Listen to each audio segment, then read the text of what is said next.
Just heading up to 7:30 this Thursday morning here on eNCA. Good to have you with us.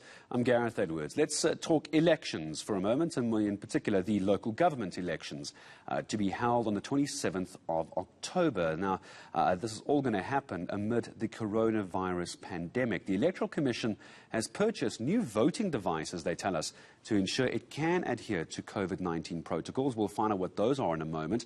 It's also increased its budget to about 2 billion rand to try and pay for these particular devices. Let's talk about preparations and readiness for those elections. Deputy Chief Electoral Officer, Mr. Maweto Moseri, he joins us in Johannesburg. Mr. Moseri, good morning to you. Thank you for your time. We'll talk about these devices and the readiness in a moment. I would, however, like the chance, now that I have you with me, to ask what seems to be the elephant in the room question. Is it still a good idea to have these elections this year during COVID? Good morning, Gareth, and good morning to your viewers. The elephant in the room response is that the Commission is considering the submissions that were made by the represented political parties in a discussion that was held in April. But before then, the Commission, you would be aware that during 2020, it did look at the impact of the pandemic on elections, and we did respond to that impact in as far as by-elections. And when we held by-elections in November and December last year, we had actually developed a protocol to be used at voting stations, particularly to make sure that the voting station is not a place where transmission would occur in mass. And those protocols have been in our discussions with the Department of Health, and we are all in one in terms of these protocols being effective to ensure that the voting station is a safe place. Is the IEC open? Forgive me, Mr. Moseri. Is the IEC open to the idea, though, that after consultation with various political parties, you were mentioning that was happening, and more research as we're going into a potential third wave, is the IEC at least open to the idea of suspending the elections should that request be put forward?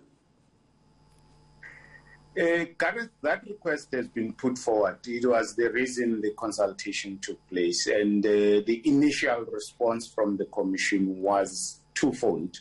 One, that technically we are readying ourselves for these elections, and indeed the progress we've made in terms of being ready is satisfactory on our side. Secondly, we did indicate that we have no legal basis on which these elections could be moved further outside of the 90-day period that we have in terms of the current scheme of legal provisions. And that's where we are. And when we had the discussions with political parties, obviously with differing views, there isn't still a mechanism to look at the election beyond the 90 days legal.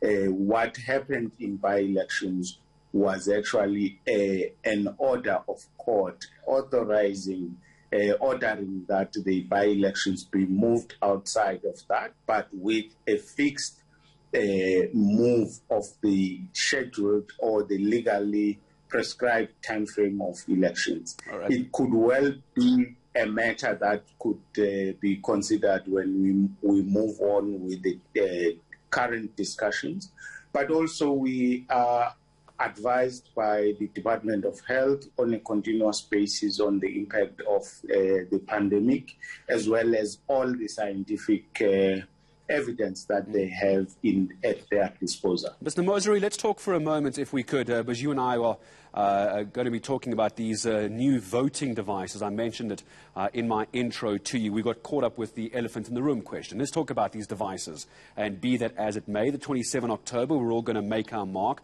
Tell me about these devices briefly, if you can. How is it going to keep my parents safe and our loved ones safe when they go and vote? What do they do? Gareth, the device is not here purely for assisting us with the pandemic environment. It is here because it is an update of our technology in the election management space. In terms of voter registration, it enhances how we conduct voter registration. Hence, our weekend of the 17th and 18th of July will be based on the technology in these devices. But secondly, on election day, this device will also be used partly as a device to manage voters as they present themselves at voting stations, either to confirm them to be registered at the voting station where they present themselves, or cause a redirection of that voter to where they are on the voters roll. But it will also help us to record real-time people who have voted across the country, and also give us an indication real-time of where we are in terms of the South Africans that would have come out to vote and participated in that election. So the device is helping us with that.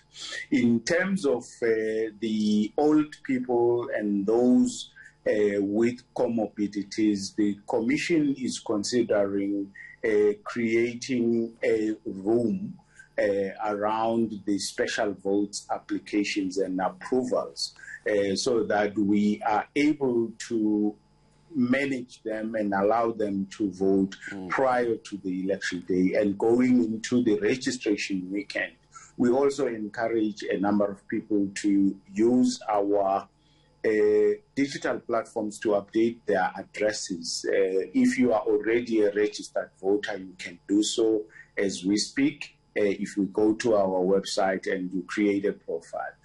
We will soon be indicating a platform that will allow first-time voters to also be able to create profiles for themselves and possibly register as well. All right, so the IEC very quickly bringing technology up into the space it probably should have been all those years ago, but it looks like it is on track with the new devices, digital platforms for new voters, those voters over the age of 60 as well. 27 October, it's still a go-ahead on that for the moment until things change. My thanks to you for speaking to us, Deputy Chief Electoral Officer, Mr. Maweto Moseri, joining us here on the South African Morning.